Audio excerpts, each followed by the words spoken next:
Siguro po nung nag-uumpisa po ako at nanonood ng pelikulang Pilipino, isa po ako din sa mga nakakapanood ng mga magagandang trabaho natin. Kaya po nung bumalik po siya galing Amerika, nabigyan po ako ng pagkakataon na makatrabaho siya.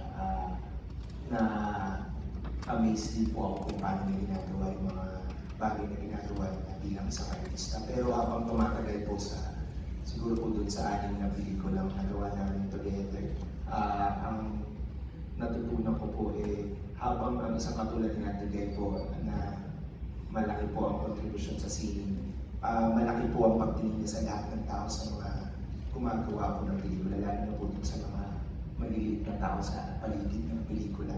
Yun po ang natutunan ko na ang isang artista po siguro na katulad niya na habang nandun po siya sa sitwasyon na maaari naman po hindi niya pansin ng mga ibang tao at mag-focus lang po siya sa sarili.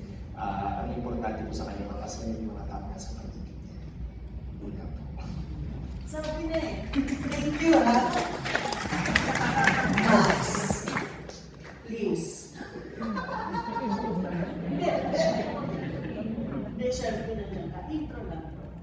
Hindi ko alam kung intro to o ano. Meron ka pa sa net. Ang napakaraming tao. Magandang gabi po sa inyo lahat. Ang pinakaayaw ko pong okasyon ganito, magsalita tungkol sa patay kung kailan patay na siya. Kung maaari lamang sa akin maiwasan ang mga ganito, dapat maiwasan at hindi gawin.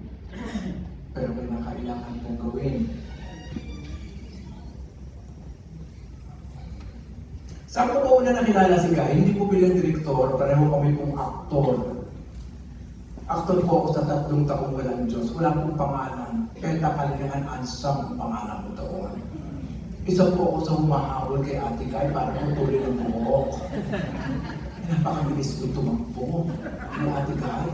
Hindi namin maabot. Cut! Sabi ni Mano Hara. Chogel, bakit hindi maabot? Sabihin mo naman dahan-dahan ng takbo. Hindi naman ko yung matakbo ng mabilis. Sinabihan si Guy, huwag mo masyadong bilisan, hindi makahabol yung mga kontrabidang ng puputo ng buhok mo. Tumawa. Sino nagsabi? Tinuro ko, ayan, si Joel. Habulin mo ako, ha? Sabi niya. Nung nag-action ulit, hindi na niya masyadong bilisan, nahabol na namin siya, naputol na namin ang buhok niya. Kaya good take yun. That's the first time nakilala ko si Ate Guy. Nagkaroon agad ako ng impression na, pwede pa rin itong kaibaganin, hindi pa pala siya ganun pataas na tao. Hindi ibig sabihin high-top. Hindi ganun ka hyperloaded ng kanyang personalidad. Mabait siya. Nakatapak siya sa lupa. Ang pangalawa namin pagkikita ay sa himala na. Siya ang actress. Ako, Assistant Director 2, Casting, kaya pag reading, ako ang nagre-read sa kanyang lines. Memorize niya ang lines, pati nung kanang ka-eksena niya, memorize niya yung lines.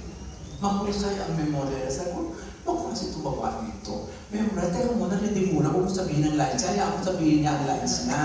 Kasi nakakalimutan niya, sabi natin. Lalo na kung medyo may edad na yung mga kasama namin. Maraming may edad sa himala. Lalo yung mga aliporis na Ate Guy doon. Puro may edad na yun. Kaya pagdating sa line throwing, medyo nakakalimutan, si Ate Guy alam niya. Tumutulong si Ate Guy. Nagkaroon ako ng problema nun kasi hindi pa ako marunong mag-crowd direct. Crowd director din pala ako doon. Ang sabi ni Ishmael, Joel, gawin mo parang divisoria itong street na ito, lagay mo lahat na dapat ilagay. Pero tinuruan kami ni Ishmael kung paano gagawin. I-divide ang areas, iba't ibang plane, hanggang area 7, plane 1, plane 2, plane 3, plane 4. 5 lamang ang aking crowd director. Hindi kasama sinura pa sa eksena. Paano yan? Kulang ako ng crowd director. Sabi natin, ako, pwede ako mag-direct ng isang area. Kaya Ate Guy area, na-assign yung datingan ng mga sasakyan. Dumadating ang mga sasakyan, mga bus, mga jeep, ito na-assign sa area niya. Napabilis sa Ate Guy, kung naman sagad sa aming isang opener. Pero naging ganda naman ang reaction, sabi ni Ishma, cut! Very good! Sagot, Ate Guy, galing-galing mo. ikaw ang magaling, alam mo, Joel. So, susunod na ako ka naman, magiging director ka. Sabi niya sa akin. Ikaw na matigan, inubola mo ako. Hindi, may wala ka, magiging director ka, sabi niya. Naging director na ako, di ba? Ang unang pelikula ko sa kanya, bilang artista, muling umawit ang puso. Di ba? Diyos ko, yun ay Film Fest. Yun din ang kauna-unang pelikula yata ni Ian, na kanyang anak, at ni Donna Cruz, na mga teenager ng panahon ngayon. Nung umaakta si Ian, nanonood yung nanay, si Nora. Parang hindi ba getching ni Ian? Kasi nanonood yung nanay. Good, again. Nakita ko si Ate Kay, nakatita ka mata. Nilapitan ko. Ate Kay, umalis ka dyan. Kaarte, anak mo. Kaya nakatatenso, umalis ka na. Hindi, tinawag. Hindi pwede, Ate Kay, umalis ka na siya. Umalis. Yung umalis, take one si Ian. Bongga. Kaya mula doon, hindi na siya parati nakabantay. Bongga naman si Ian at si Donna Cruz. Ang istorya kayo kasi noon ay isang Laos artista na merong dinidevelop na siya si Donna Cruz. Yun, ang tema noon ay ang artista at ang lipunan. Take na natin kaya ang artista at ang lipunan. Ano ang role ng artista sa lipunan? Meron isang dream sequence na ilalagay ko siya sa gitna ng talahiban. Nakapangkasal siya at dumudugo ang luha niya. Dream sequence, pag uupo siya doon. Teka natin, kahit aalisin muna ang huwag na alisin. Hayaan mo, kung kagatin ako na lang gawin part of the scene. Sabi niya, Ate Kay, sigurado ka, Ate Kay, oo, mas mabuti yan. Tsok, dilagay ko siya doon. Action! Kinakagat ka siya na lang ka. Ang ganda na reaction niya, tayo, tumutulo talaga ang dugo mo. Ano nangyari? Cut! Sabi ko, pinagatok niya lang ka, Joel. Inayos namin yung magandang lagaw niya. Ibig sabihin, si Ate Kay, ibibigay niya lang ang lahat ng kailangan para mabigyan buhay niya ang isang eksena na kailangan bigyan buhay. Ganon si Ate Kay bilang artista. Ate Kay, paano ba ang ginagawa na sabi niya sa akin? Dahil hindi ako produkto ng workshop. Hindi naman ako nakapag-aral ng acting. Eh, ano ginagawa mo? Iniisip ko lang yung sitwasyon. Niraramdam ko lang yung sitwasyon. Iniisip ko na naandun ako sa sitwasyon. Ayun, yun ang ginagawa ko. Very good, di ba? Very Stanislavski, di ba? Ang sabi ng very Stanislavski, Ate Kay, sino yun? I don't have to explain because it will take so much time. Basta sabi ko, napakahusay ng mata mo. Umiiyak ka. Napakahusay, mata mo lang yung nagsasalita. Ganda direct, oo, Ate Kay. Ito na. Bakit may kahapon pa? Ang eksena, babarilin niya yung anak ni Eddie Garcia kasi nag-iiganti siya, pinatay ni Eddie Garcia ang buong pamilya na, di ba? Nasa isang kalye kami, i-stop namin yung buong kalye. Nag-aawag siya, kaya babarilin niya na yung anak. Action! May dumating na tricycle, nakatakbo, biglang tumilit doon sa gitna ng set. Ako, kala bumaba yung babae, buntir. Alay ko, nasira ang tricycle. Sabi na ng Ate Kay, bakit? Manganganak na. Ay, tinawin yung driver, sinakay sa sasakyan, pinili ng pera para paanakin. Ganoon ang pagmamahal ni Ate Kay sa mga tao, kahit hindi na kilala. Sabi, Drex, nandali na nga, ayusin muna natin ito. Siya ang nag-ayos para mapakanak yung ale. Hindi production, siya. Sinakay niya sa kanyang sariling van, dinala sa ospital. Pagbalik ng driver, humingi ng pera ng driver kasi walang pera. Pinadalang pa ng pera. Hindi lang minsan yun, maraming beses sa aking mga karanasan. Si Lihi, alam niyo ba yung si Lihi? Pipi siya doon. Ka-examine niya ni Angie Ferro. Ka-examine niya si Angie Ferro. Kailan mo si Angie Ferro? O, isang artista matanda na, nagkatanghalan. Namatay na yun. Sabi sa akin ni Angie, action! Kasi nila dalawa. Sabi ni Angie, cut the red! Bakit? Hindi ako ang kaatigan, hindi siya nabibigay. Parang wala siya ginagawa.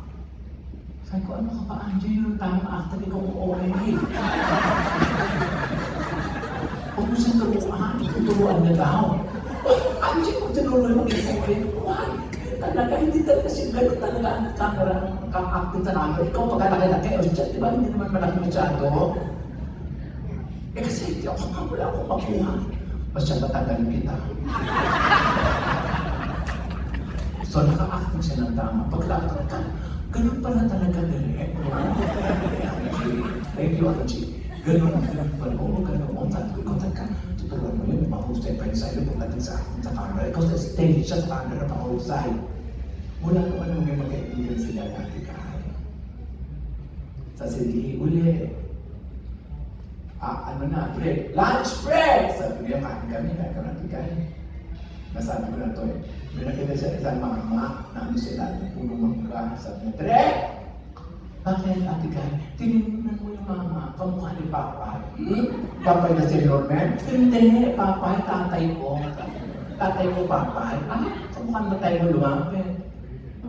Sabi niya, Tay, bakit mag-isa ka? Paano nalulungkot ka? Sabi ng tanda. Kasi namatay ang kalabaw ko. Tinignan sila ng babae, yung cashier niya yata. Sabi niya, magkano po ba ang kalabaw niyo? 15,000, hindi namin kaya bumili. Sabi ng matanda, bigyan mo 15,000 binigay. O tayo, ayan na, bumili ka ng kalabaw, 15,000 yan. Nasyak ako, kasi ang laki na noon ha. Noong 1990s, 80 yata yun. 15,000. Ko, kaya 15,000 na. Siya pa ano ang kalabaw. Umalis yung matanda ko umiiyak. Hindi namin alam ang pangalan ng matanda. Pero pasalamat naman yung albatana. Ganon palaki ang puso ni Ate Kai sa mga nangangailangan. Lalo-lalo na sa mga samahan niya sa trabaho. Ilang crew. 6 ang pelikulang ginawa ko sa kanya kagaya na kay Arthur. Ang humubog sa paniniwala ko ng tamang kilos ng artista sa harap ng camera, si Ate Kai. Ang humubog sa paniniwala ko na dapat sabihin ang katotohanan at huwag pagtakpan. Kasi ang kanyang emosyon ay totoo. Hindi tinatakpan. Kung nagagalit. Kung nalulungkot o nalulungkot, nakikita ko sa kanyang mukha. Lalo na pag sa harap ng camera. Sa likod ka ng camera, hindi mo malaman kung nagagalit o hindi nagagalit, kung tama o mali. May ganun siyang quality. Si Ate Guy, ang taong nagmulat sa akin na dapat ang sasabihin at gagawin ay katotohanan. Bago kami mag-umpisa malawak ang aming pag-unawa sa anong gagawin, ano ba ang ibig natin sabihin dito? Sasabihin ko sa kanya, sa akin. Ito ang ibig natin sabihin dito. Paano natin gagawin? Sabi natin kasi sabi ko sa kanya, anong gagawin ko? Ganito gagawin mo, Ate Guy. Pagkatapos nun, wala nang diskusyon kung paano nila gagawin dahil alam niya na kung ano ang gagawin. Basta malinaw lang sa kanya kung ano ang kailangan niya liwanagin sa loob ng script at sa loob ng pelikula niyon na kailangan malaman ng audience. At anong uri ng emosyon ang kanyang ibibigay sa isang partikular na panahon ng aming pagsushooting.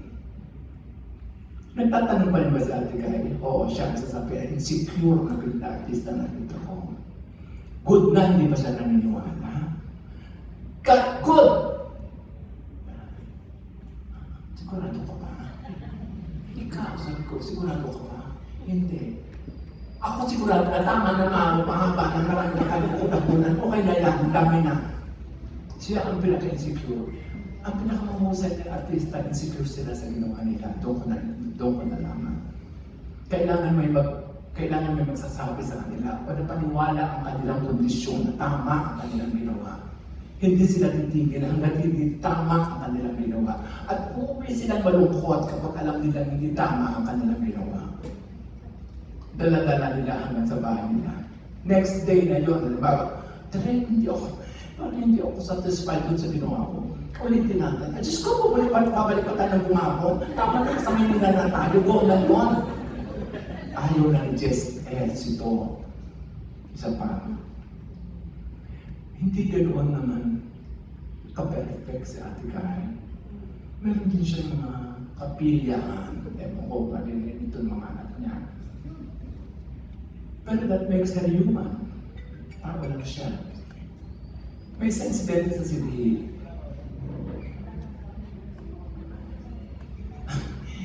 Post-production ng Silhi. Kauna-unahang pagkakataon na panood niya na yung buong pelikula. Tumawag sa akin. Direct. Ate Guy, bakit? Hindi ako magdadabi.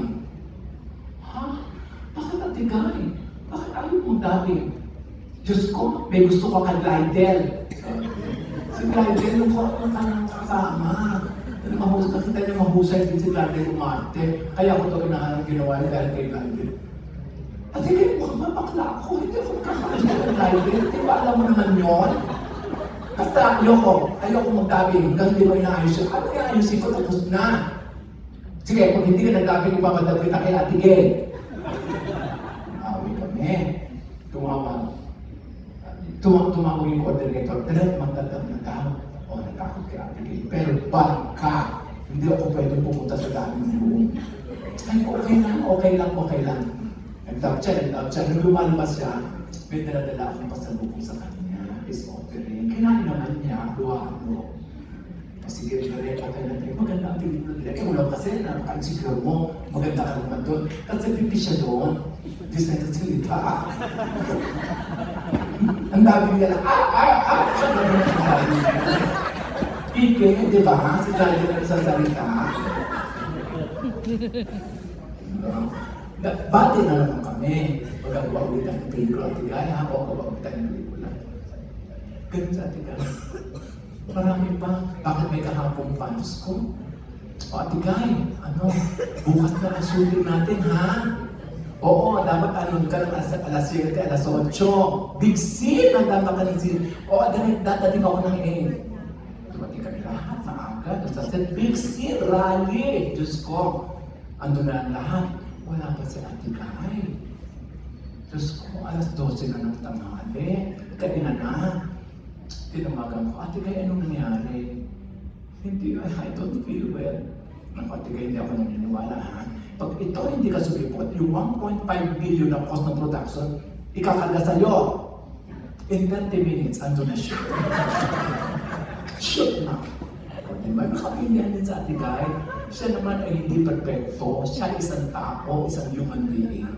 Pero pag nilapitan si Ate Guy ng isang taong nangangailangan, napakalaki ng puso niya.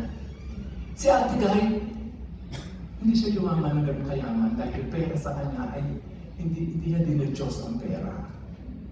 Diyos ko nabigay niya ng pera sa mga preso. Pinahagay ang preso sa pro-contemplasyon sa Santa Cruz ng Luna. Pinagalitan ako ng warden. Papasukin mo ng preso, baka tumakas! Sabi ng warden.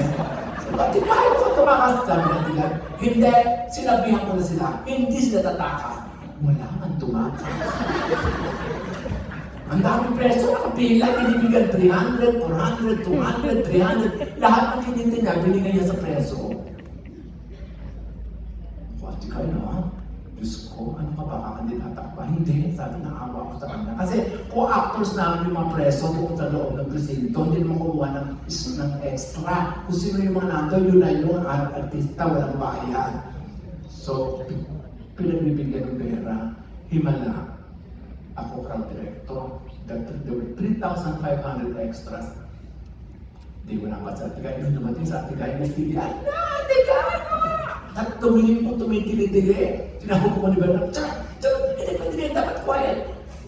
Ate Guy, pagpalitin mo. Ano ginawa niya? Pupunta sa samay. Ang sabi nila, shhh! Tumahimik. 3,500 people. Para siyang santa. Tumahimik talaga. Wala ka talaga maiitinig na nag-iingay. Sabi ni Bernard, very good. Hindi ako sa Ate Guy. Siya na sa tahimik. Ganun lang ako. Shhh! Sa microphone. Tumahimik nang napakatahimik at nakapag-shooting kami. Ito pa isang problema. Babarilin si Ate Guy. Babarilin yung stuntman na nasa yung Pablo Marin. Sabi na Ate Guy, huwag mo ipagsabi sa mga tao na mamamatay o ka magkakagulo. Wala makakaala. Huwag mo ipagsasabi, sabi ka mamamatay, baka magkagulo. Ito na. Ready, action! Wala. Di ba yun? Binarel, bang nakagulo nga? Actually, nakita niyo sa show, sa movie, totoo yun, nakagulo. Pero kailangan buhatin si Ate Guy hanggang ma-exit. Nabuhat naman at maraming taong nadapa, maraming may sakit doon, may sakit na. Akala ko nga sisingilin sa Ivy doon sa mga may sakit. Kasi natumba-tumba. Hindi, ang mga may sakit na kinakailangan ibernal, yung nakikita ang sakit, hindi pwede yung hika, hindi pwede yung may sakit sa puso, hindi pwede yung may nayuma, dapat malaki ang ilong, may nayuma. Yung talaga nakikita. Yun ang mga disgrasya. Yung mga nalagay sa news. Ngayon, yun ang mga kaibigan ni Ate Guy. Pagkatapos ng shooting, umalis agad sa ambulansya, pupunta na lang siya ulit sa mga natumba-tumba. Totoo. O at yan, may tayo. Siya ang tagapagpatayo ng mga tao, kaya mahal naman sa Ate Guy ng mga tao doon. Eh, hindi ko naman naiintindihan na sila sa amin. Ako ang Carol Director, Ilocano sila. Hindi sila marunong Tagalog. Hindi ko maintindihan ba't nalalaman natin, eh, Ilocano naman siya. Pero nagkakakunukuhaan sila. Yan ang karanasan ko, Ate Guy. Anong ibig sabihin? Napaka-importante na ang puso mo ay maluwag para sa tao. Napaka-importante kung sino kang makalagay ng sining, napaka-importante na ang puso mo ay tumitibok para sa tao. Napaka-importante sa isang artista na malaman niya ang iba't ibang klase ng tao ang kakasama niya. Na maranasan niya ang mga karanasan, naranasan niya at gamitin niya yun sa kanyang pag-arte. May isang pagkakataon, kailangan niya umiyak. Kailangan tumulo ang luha. Si Ismael Bernal. Ako ang crowd director, crowd sitter. 300 people na naka-black, naka-halera, crane shot. 5 ang kabaong kasi nagkaroon ng namatay lang at mga tao, nagkaroon ng kolera. Joel, hindi ka tawag mo si Guy. Ate Guy, tawag ka, Isma. Gumuhit si Isma. O, ito ang crane. Dito ha, dito sa area na ito, o Guy. Tatapat ka dyan, lalapit sa iyo si Gigi Dueñas. Haharap ka sa camera, tuturo ang camera, ang luha mo sa kaliwa. Napatingin ko, Isma, at saka yung Guy, sabi niya, ay, kaya raw niya, sabi niya. So, ready, action! Pagdating dun sa buhit, bumaba ang crane, shoot! Pumunta sa Jardines, shoot! Tumulo nga sa kaliwa. Ang kanyang luha, doon ako naging Urania.